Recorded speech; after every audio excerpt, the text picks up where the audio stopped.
welcome to Employer Insights. Today, our guests are from the Oakland Unified School District, and we will go ahead and introduce our panelists for today.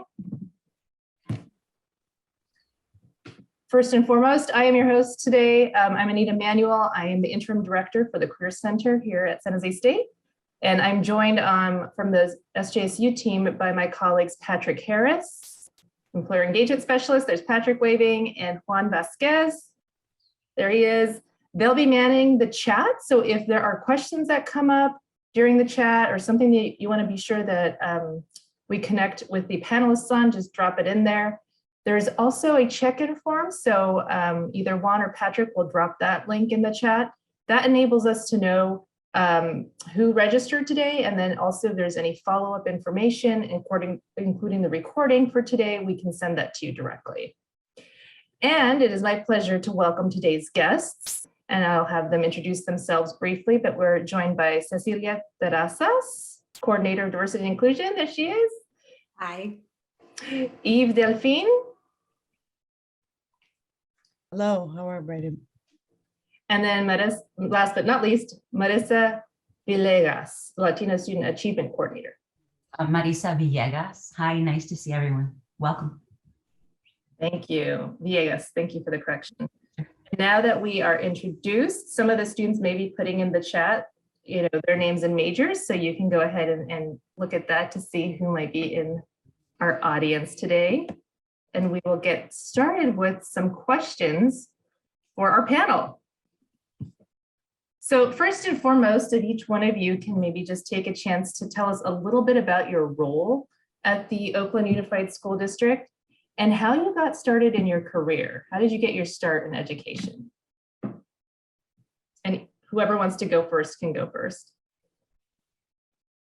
Okay, I'll go first. I'm super excited to be here, so thank you for having us.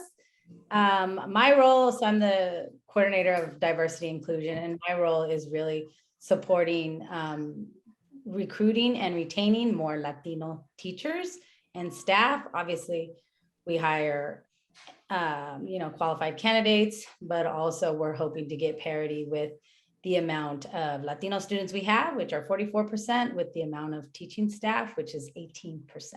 And so that's really has been my role, is really focusing and supporting and recruiting and getting more folks into the field of education. I got started in my career, a long time ago when I first got out of college. I got my BA in sociology, but when I was in high school, what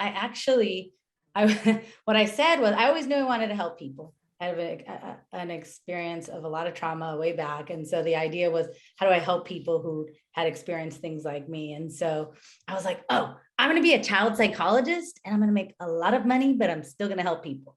So that was kind of like my thing.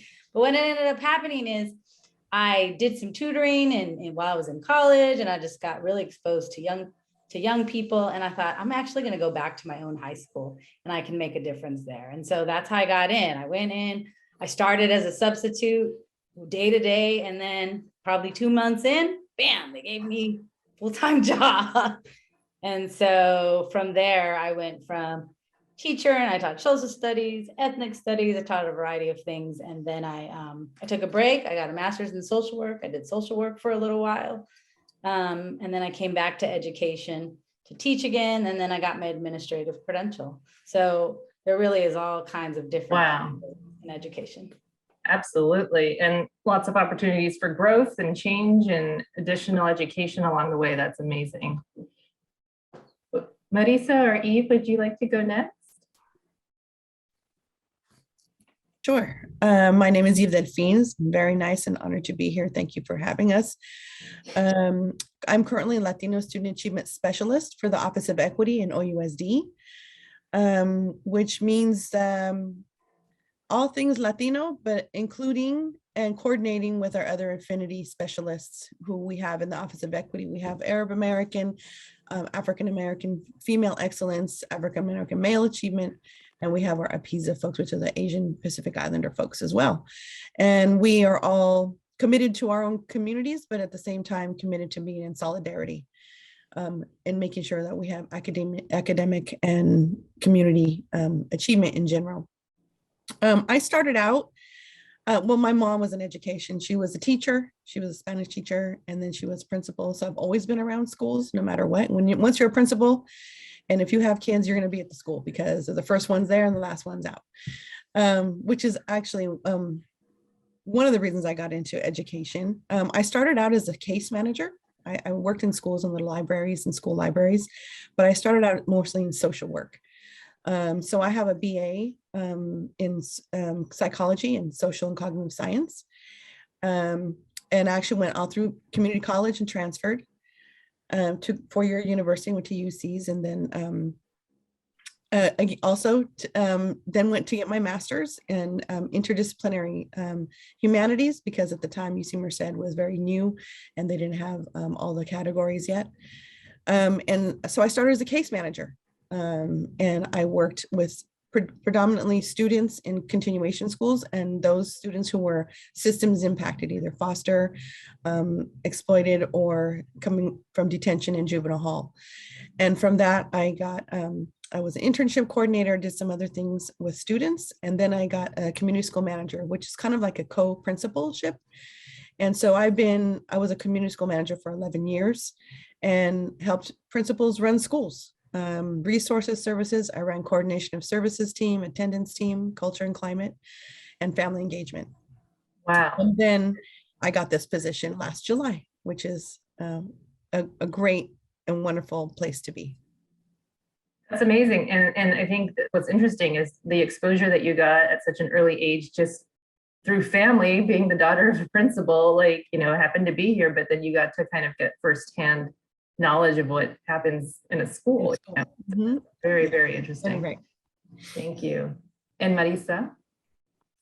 I am very excited to be here, especially since I graduated from San Jose State with a master's in Chicano Studies in 2020. So it's really exciting to be back and hopefully bringing some more folks in from San Jose into the district. I am Eve's counterpart. The two of us are Latino Student Achievement Coordinators together, or specialists rather, in the Office of Equity. And I'm coming off of 24 years as a classroom teacher. I started right out of Cal in 1997, teaching elementary school, taught elementary for 16 years, grades 2 through 5. And then I moved up to middle school, taught there for 4 years, and then moved up to the high school level and taught ethnic studies, which is what I was teaching last year when I got this position. Being a Chicano Studies major, both in my undergrad and in my master's, being able to take on a role like this is extremely important and a really great honor for me to be able to impact the experience of Chicano Latino youth and families in the district, not just in a classroom level, like where I'm just focusing on like the small group of students that I have, but from a more global district level, seeing things in a very different light and understanding more what goes into the work of, being able to set things up so that classroom teachers can do their job. And I'm just very excited to be in this role and looking forward to working with San Jose State to bring more teachers into our district. So, and not just teachers, but other positions as well. So thank you for having me. That's what I'm hearing is like the diversity of opportunities within the school district. I know that, the first thing we think is teaching, but there's leadership opportunities, there's holistic approaches to addressing systematic issues, there's case management. So this is very exciting. Thank you all. So you kind of touched on this, but if that we have some students that may not be in the education program particularly, and now are peaked because there's like, all these other opportunities. How would you recommend someone get into the field? What are some of the pathways? Where should they start? Yeah, totally. I was like, oh yeah, we all gave 3 different examples of how to do this. So yeah, there's no one way. If you're not in the field of education while you're getting your BA, I was a sociology major. You could be a math major, you could be, I think I saw computer science in there. So a variety of different backgrounds. Doesn't really matter. If you reach a point where it's like, I'm interested in this, you don't have to have a starting credential that is in education. So that's totally fine if that's something you're starting to begin to think about. One thing you could do is we have substitute positions that's how I kind of did to try it out and see what it looks like. We have long-term substitute positions. We also have, they're called paraeducators. And so that's a position where you're not in charge of your own classroom. So you're like, you push in and you support someone who's teaching, and you work and focus on certain different students. We also have academic mentors. So these are things you could start trying out to see, like, is this a field that I'm even interested in? How do I feel working with young people? Is this something I like to do? So that's one way if you're interested into really like the teaching path. But then there is a whole bunch of other different things that you could do. So like education is complex, even amongst the three of us. Eve was a case manager, a community service manager. You could also go into, like, we have administrative positions. So you can help in the front office, you can help with attendance. Schools are very complex. And so, no, I don't want to be a teacher. Totally cool. There's all these other different pathways that really we need people in. And to be honest, you will always find employment in education, because there's always the need, always the demand, and we never have enough people who are interested in going into the field. And what we'll talk about later too, is that there is advancement. Even if you go a non-teaching route, there is advancement that you can get into, that also comes with, everybody hears teachers don't get paid a lot, or you don't get paid a lot in education. I'm definitely making as much as I would have got paid as a child psychologist, for sure. That's good to hear. I think that's a common misconception, is that, well, if you're a teacher, you're not really going to get paid, but it sounds like there are opportunities to do both good work and, make a living. Absolutely. And it's important. So we shouldn't not talk about it. Exactly. I'm not sure if Eve or Marisa wanted to add anything else. Otherwise, I'm happy to go to the next question. Okay. So this is a big one we get too in the office, is many students worry about finding jobs and internships in the ever-changing job market, right? We've had 2 years of COVID. We're kind of coming out of that recovery. Cecilia, you just mentioned that there's some job security in education, so that's good to know. What are maybe your just top tips, top 3 things that you think students should be aware of when they're doing the internship or job search, especially in changing, uncertain times?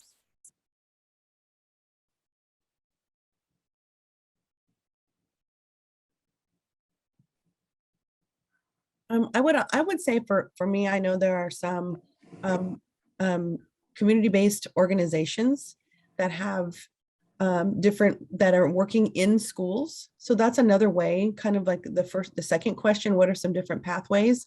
There are some nonprofits and other community-based organizations that work and push into schools, either through after-school programs or through tutoring.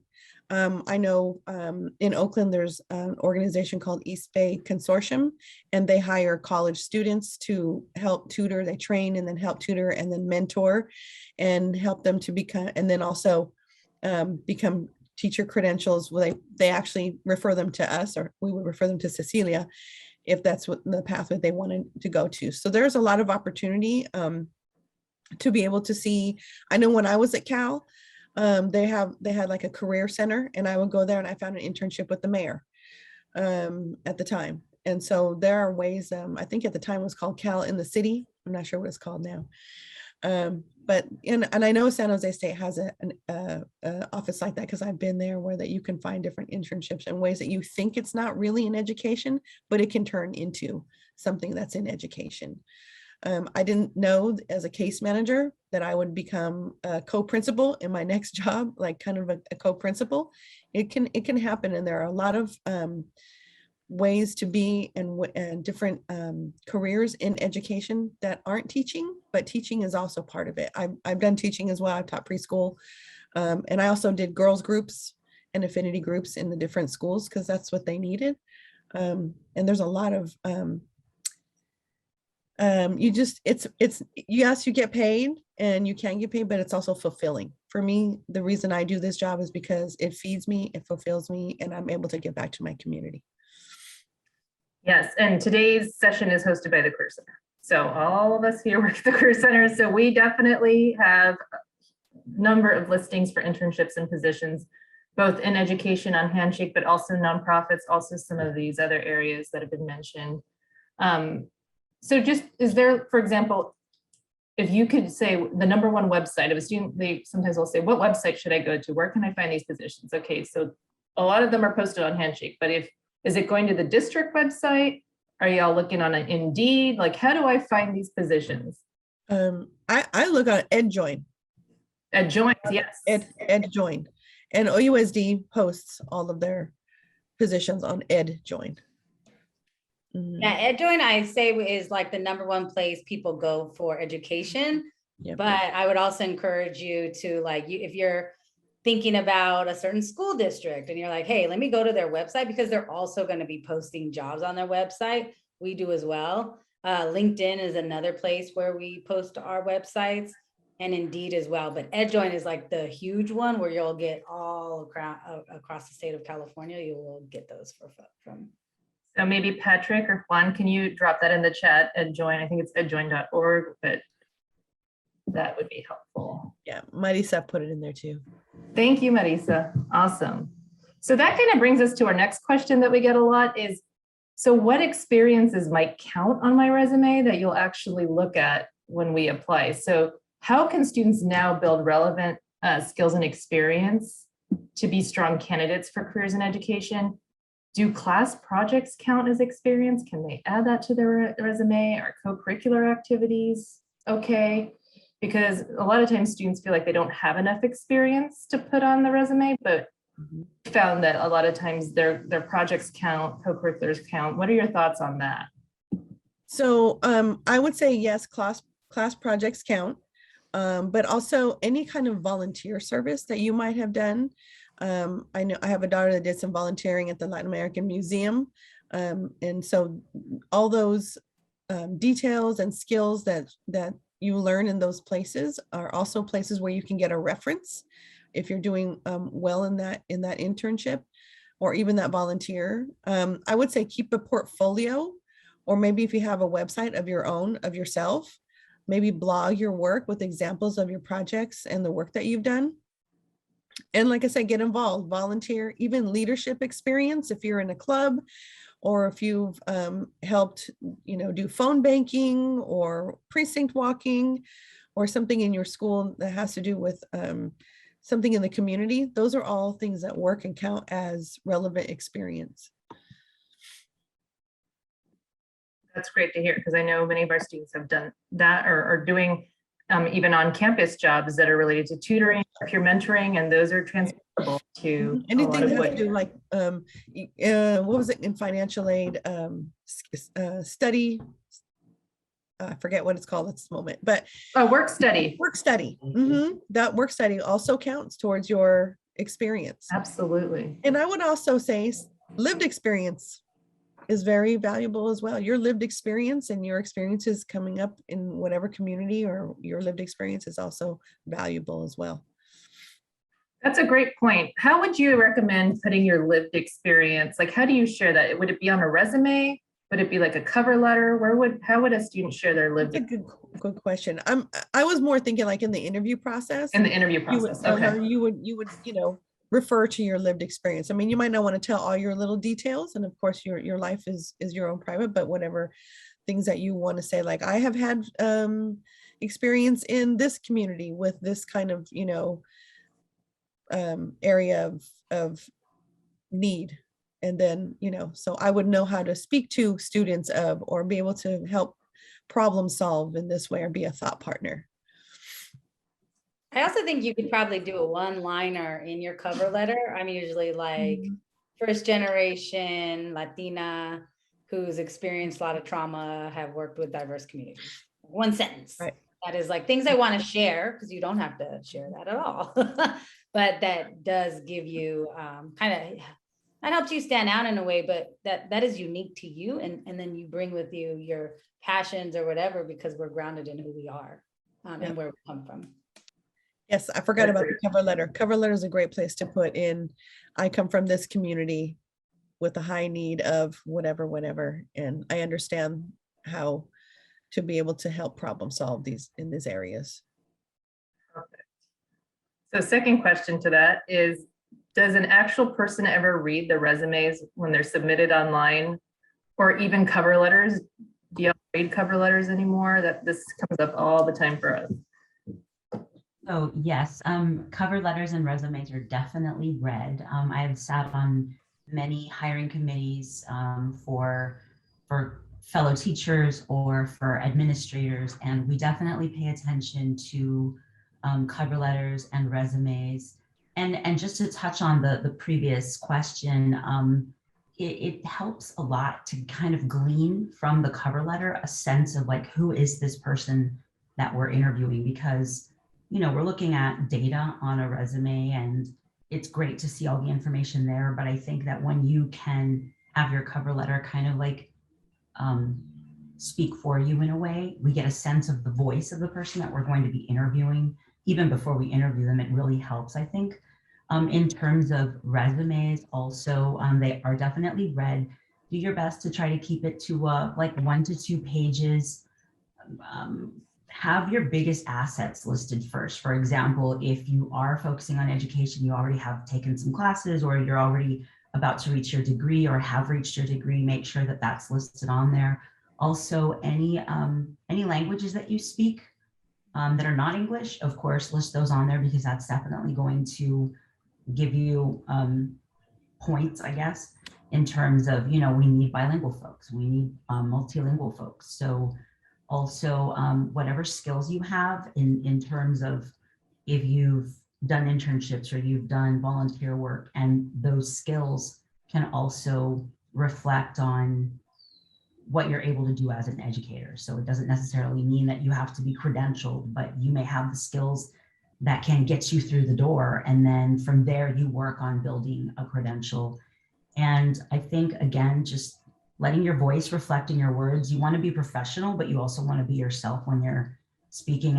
And that cover letter is a great opportunity to do that, to kind of have your voice shine through and bring up any personal experiences that may give us a sense of who you are. Perfect. That actually segues really nicely to our next question as far as bringing your authentic self to work. How does the district support diversity and inclusion in the hiring and development of employees of diverse backgrounds and experiences? So one way that we're doing that, and I think very nicely, is actually Office of Equity is working in tandem with our talent department. We have 2 Office of Equity representatives and 1 talent representative here in this meeting today. We're working to support one another on making sure that we bring folks into the district that represent the populations that we're teaching. And I think that's a really powerful model that districts should want to replicate. We do have within the Office of Equity, our targeted student strategies. So we are making sure that equity is happening across the board as much as possible. We also work towards restorative practices across the district at every level. So it's not just for students in the classroom, but it also applies to teachers, administrators, everyone from top to bottom, to make sure that restorative practices take place whenever there's a sense of, you feel like you were wronged in some way, or your needs are not being met. We also have a community schools whole child model. Many of our schools, a number of our schools have community programs. So it's not just like, you're not just sending your kids to go to class and learn, but we have health centers, we have lots of resources that are being offered. A lot of that is being coordinated by community schools managers, family resource specialists. We have family resource centers on many of our school campuses. And that also ties into family engagement, where we invite, although I know right now we're in time of COVID, so it's a little more challenging, but we do invite families to be there for the whole process, from kindergarten all the way to 12th grade. We are trying to engage families in the academic process, as well as meeting the needs of families across the district. And we also have a lot of programs that reach out to students, because we know how important student voice is. And we want to make sure that our students' voices are being heard, and that they're seeing themselves as future leaders, and not even just future leaders, but current leaders. We see a lot of students that get involved in different forms of activism across the district, creating student organizations, student-led, student-run conferences are taking place across the district. So Office of Equity really kind of pushes into all of these different areas to lend support and human power into making sure that all of these programs are successful. We also have a task force, it's kind of a weird term, but task force on racial healing and trauma that Eve and I are a part of. Making sure that professional development is provided, in particular for folks that are coming in from outside of Oakland or from outside of the Bay Area. We want to make sure that if folks are coming in that are not from the area, that we teach them, that we educate them about the history of Oakland, the history of the East Bay, and that they understand, that they learn about the cultures of the students that they're working with. It's really hard to make connection with folks if you are coming from a completely different experience. And we know that those different experiences are important for our students to learn how to work with people from other areas. But we feel that folks that come into the district need to be able to learn about and respect the cultures of the students that they're teaching. So that professional development,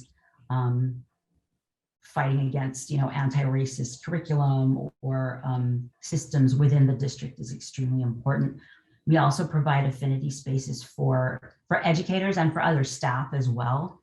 We do have, through Latino student engagement, we have one program that's already up and running called Maestros, which supports incoming educators, folks who are working on their credential and plan to teach in Oakland. There's a commitment of at least 5 years of teaching in Oakland.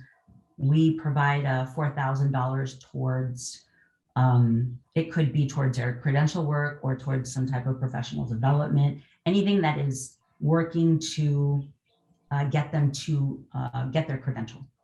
And then there's that 5-year commitment. There's also support from talent in terms of financial assistance for folks that are interested in going into SPED and special education programs and teaching in that area. So we do work in tandem again with talent to make sure that we're providing financial opportunities for educators, future educators in Oakland to be supported in getting that credential.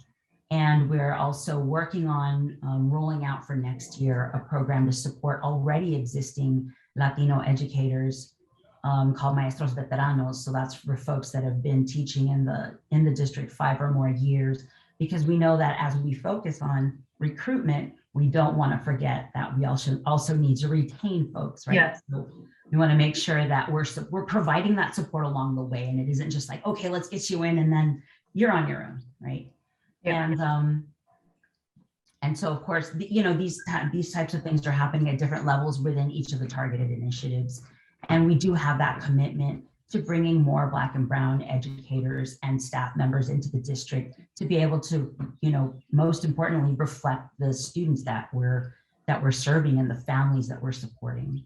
So these are just some of the ways that that the district, through Office of Equity and Talent, are trying to create supports and networks for incoming educators and those that have already been here for a while. That's amazing. That actually segues beautifully into why work in schools. Well, here's one big reason, is just the ability to have such a holistic, well-rounded approach to supporting inclusion and diversity. Even if you maybe are coming new into a location, a culture, and you need support to learn that it's offered. It's not like you're just left on your own, feeling on the outskirts of a community as well. So that is amazing. So that's the last question before we transition to you. Why work in schools, and what are some of the career advancement opportunities? You already mentioned some, and let's talk salary. What are some of the salary ranges? So why work in schools? Well, for me, I work in schools, as I said before, because I wanted to contribute back to my community, my folks in general. I would say potential career advancements are like in my case, it went from case manager. And now it's been some years, and you work hard and you show up in ways and you learn. And then now I'm in Central and Office of Equity, and I'm super honored to be part of that groundbreaking work. Let's see, what other career advancements? When you're a classroom teacher, and like Cecilia, you can go from a substitute to a credential teacher and use our Maestros program and Maestros Veteranos, and then become a TSA, which is a teacher in special assignment, which is a little bump, and you get a bump in salary. I'm not sure what the salary range in that. Cecilia would be more able to tell us about that. But from a TSA or even a teacher, I know, and a community school manager, as I was, went back, got their their administrative credential, and are now in line to be a principal. And from principal, you can become a network superintendent. And network superintendent, you can keep on going. If you really want to be the superintendent of a school district, there is that opportunity to do that. And people see your work, and people know that, especially if you stay in one district for a while, or even a couple of districts, your background and your work speaks for you, and they'll see how your heart is really into the work and how much it means to be part of. And we are kind of a family, really. We all have gotten to know each other, and get a chance to bring each other and coordinate with each other in the work. I just went today to a school, just happened to see somebody, and now they want to put together family resource centers, and they work in the family resource center, which is on a school site. But now we're going to coordinate all the family resource centers in all the schools and see how we can come up with some solutions to help our students and families. So there's another way of advancing. We need a full-time person to run that. That might be a job position that's coming up. So there's always evolving things that are happening in school districts. It's all sorts of different programs that need to be up and running in order for the district, to be able to function. So there are so many different ways, different avenues to push in without having to be in the classroom. So, Right. Think about other ways that you may want to push into the district, and even if teaching isn't necessarily what appeals to you. The other thing I just thought of too is that there are people who go straight into central office to do and have no teaching experience and never once set foot on a school campus. My best friend, she has never done education, and what she does is she does data. So she crunches all of our data around, teacher retention and demographics and why people stay. And so she literally just went in, doesn't have a teaching credential, doesn't have any kind of background in that. Other examples are like, somebody's got to do our budgets and our finance. You don't need to be have done education for that. We have administrative assistants that go straight in support. There's benefits. There's human resources. So there's all kinds of different things. Like, think of it as like, it is a business and it's a company. And then there's some functions as well that start off just in central office. And they do tend to be higher paying. Just to be transparent, they do tend to be higher paying than teachers are paid. That's a whole big issue. But I think there's the quantity, right? We have 3,500 teachers to, 100 central staff. We also have a warehouse. Kids needs books, so there's careers in logistics. When they're delivered, who gets them, how many, that kind of thing. So there's and that also is up in central as well, because somebody has to kind of oversee how those are distributed, and there's procurement, right? So tech. I was thinking of the person who does our tech and our tech support and our IT. That's right. monitoring and our security, all kinds of stuff. And I also saw someone in the chat say that they were doing, I think, library science. We need librarians, Oh, we need librarians. We need librarians really badly. Okay, all your library science students, you hear it, high demand, and like all the jobs, like they're everywhere, which is great. How would I find out if I was looking at salary opportunities? Is it transparent? Is it posted somewhere if I wanted to see the ranges for the different levels and entree points? So you would go for a particular job, you're going to want to go to EdJoin and you're going to want to see the job posting. The job posting will typically show a range. And I see someone language, speech pathology, we do that, occupational therapist, like there's all kinds of stuff. Also, if you go, I think to the next slide, I created a visual to really help people begin to think about, and there is one typo. It says $13 an hour. Nobody gets paid $13 an hour anymore. It's $15.06. But on the very far left, and I don't know if there's a way to increase the size, it kind of gives you an idea. And I just did the teaching path. So if you're interested in like occupational therapy, again, you'll go to our website or you go to EdJoin, you'll put in occupational therapist and it'll give you a range there. So I don't have every single position here, but it kind of, I just wanted to show people if you're in a teaching pathway, you kind of see from like the lowest to which is $15.06 an hour, not 13 an hour, right? To 35K. And that's just with the high school diploma. Then if you've had some college, it goes to up from 1506 again to 50K. And actually, I think that's all increased. It's 52K. If you have a bachelor's degree, depending on if you're doing part-time to being a full-time teacher, and then teaching credentials. So I really wanted to show, like Eve kind of walked you through the process all the way to working in Central. Like if you become a superintendent, you can make 350K. So anywhere from like 35,000. I'm telling you, I was talking to a lawyer. I said, you could make just this much money in education. There is that there. But I know there are some non-teaching positions that you may be interested in the salary range, but I would go to our website or in any school, you go to EdJoin and you'll be, it will have the salary range there. And I'm just testing the QR code. I just did it. It works. So if y'all want to just bring your phones out and you hover in the phone app over those QR codes and it'll take you straight to the form. So that's super helpful. Wow, that's amazing. I love this infographic. So we may ask for this. Absolutely. I'll edit it. I'll fix it because Awesome. it looks like we're underpaying, but it's been really helpful because I think that is a huge misnomer about education. And in terms of like there not being growth opportunities or opportunities for, really in the Bay Area, we need to make so much in order to even be able to support ourselves and our family. But there is growth potential in this field. Yes. Oh, wow. We'll move to this next job. This is another QR code I want for y'all. Do you want to walk us through this? Yes, absolutely. And the QR code should take you to an interest form. And in the interest form, either I or someone from Human Resources will reach out to you to kind of talk through like, what are you interested in? And then what positions we have available for you.